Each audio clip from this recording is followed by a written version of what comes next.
Mantan pelatih Timnas Indonesia Sintayong resmi meninggalkan Indonesia pada Minggu tanggal 26 Januari 2025 pukul 21.50 waktu Indonesia Barat menggunakan pesawat Korean Air.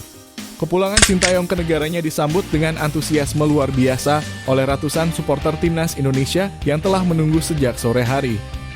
Kini Timnas Indonesia akan memasuki babak baru setelah PSSI menunjuk legenda Timnas Belanda, Patrick Kluivert, sebagai pelatih menggantikan Sintayong. Meskipun kepergian Sintayong sempat mendapatkan pro dan kontra dari para fans Garuda, namun perlahan para penggemar Timnas Indonesia mulai menaruh kepercayaan kepada Patrick Kluivert. Tidak hanya untuk para penggemar, kehadiran Patrick Kluivert pun akan menjadi angin segar untuk para pemain Timnas Indonesia. Terlebih untuk mereka yang sempat terpinggirkan dari skuad Timnas Indonesia di era kepelatihan Sintayong. Pemain yang menjadi andalan Sintayong selama 5 tahun terakhir masih harus berjuang keras untuk masuk ke dalam skema permainan Patrick Kluivert. Di sisi lain, pemain-pemain yang terpinggirkan karena berbagai alasan di era Sintayong pun kini punya peluang untuk kembali membela Timnas Indonesia. Lalu siapa sajakah para pemain tersebut? Berikut daftar selengkapnya.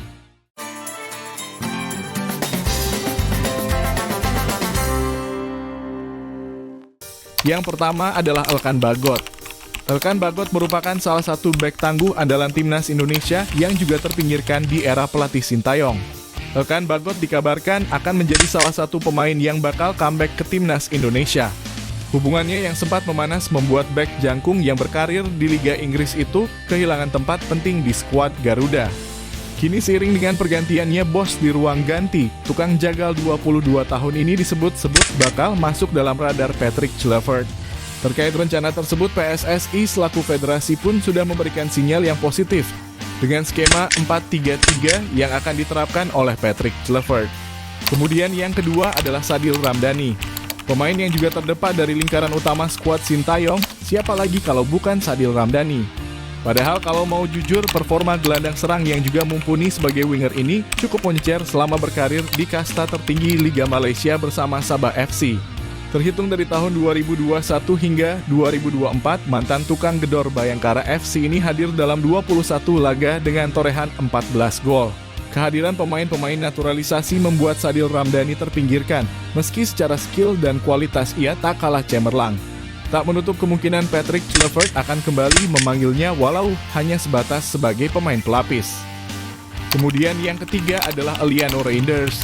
Banyak yang menyayangkan Sintayong tak memaksimalkan talenta luar biasa dari pemain Eliano Reinders sejak resmi menjadi warga negara Indonesia pada akhir September 2024 lalu. Eliano Reinders tak punya banyak menit bermain, padahal adik kandung dari gelandang AC Milan Tijani Reinders ini merupakan sosok pemain berbakat yang serba bisa. Ia bisa bermain di semua posisi kecuali jadi kiper. Dua posisi yang kerap dimainkannya di klub FC Zoli yakni bek kanan dan winger kanan. Namun dalam beberapa kesempatan ia juga bisa diplot sebagai pemain gelandang maupun penyerang, tergantung formasi yang diinginkan oleh pelatih. Eliano siap mengeluarkan semua kemampuan terbaiknya demi kejayaan Timnas Indonesia. Kemudian yang keempat adalah Stefano Lillipali. Penyerang tajam yang menjadi andalan Borneo FC ini juga terpinggirkan karena dinilai tidak sesuai dengan skema permainan pelatih Sintayong. Meski sempat beberapa kali mendapat panggilan membela Timnas Indonesia, namun lambat laun posisi Stefano Lillipali justru semakin tergeser di skuad Timnas Indonesia. Pemain yang akrab disapa Vano ini baru mendapatkan panggilan dari Sintayong pada Mei 2022. Dan setelah itu hanya tampil di beberapa laga termasuk kualifikasi Piala Asia 2023. Meski usianya menginjak 35 tahun pada Januari 2025 lalu, namun Stefano Lillipali masih memiliki kemampuan untuk bersaing ditambah dengan kebutuhan Timnas Indonesia di lini depan. Namun mengingat usianya yang sudah tidak muda lagi, Stefano Lillipali masih harus membuktikan bahwa ia mampu bersaing di level tertinggi. Kemudian yang kelima adalah Egy Maulana Fikri. Egy Maulana Fikri merupakan pemain yang seringkali dipanggil oleh Timnas Indonesia pada kepelatihan Sintayong. Pemain Dewa United ini hampir sering masuk dalam daftar pemain di setiap agenda Timnas Indonesia. Tetapi belakangan ini posisi Egy Maulana Fikri mulai tergeser dan hanya mengisi di bangku skuad cadangan. Saat ini Egy menjadi pemain lokal dengan jumlah gol terbanyak di BRI Liga pada musim 2024-2025 yang mana ia mampu mencetak sebanyak 9 gol.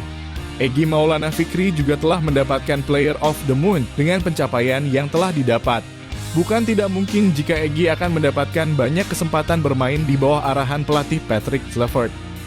Kemudian yang keenam adalah Malik Rizaldi. Malik Rizaldi juga memiliki peluang masuk ke dalam daftar pemain pilihan Patrick Kluivert.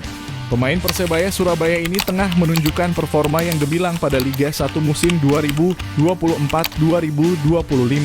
Malik Rizaldi telah mencatatkan gol dan memberikan 3 assist dalam 12 pertandingannya bersama Persebaya. Hal ini merupakan catatan yang berpotensi untuk menarik perhatian dari Patrick Kluivert sebagai seorang penyerang.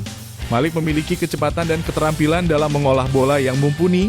Ia juga serba bisa dan mampu bermain sebagai penyerang ataupun pemain sayap. Kemudian yang ketujuh adalah Mark Klok. Gelandang Persib Bandung ini sempat menjadi langganan Sintayong di SEA Games 2021 dan Piala AFF 2022. Meskipun sempat dipanggil pada kualifikasi babak kedua Piala Dunia 2026 zona Asia, namun Mark Klok tidak lagi dipanggil setelah pertandingan melawan Vietnam di Gelora Bung Karno. Dengan Patrick Kluivert yang sekarang menjabat sebagai kepala timnas Indonesia, peluang bagi Mark Klok untuk kembali bergabung timnas Indonesia semakin terbuka lebar.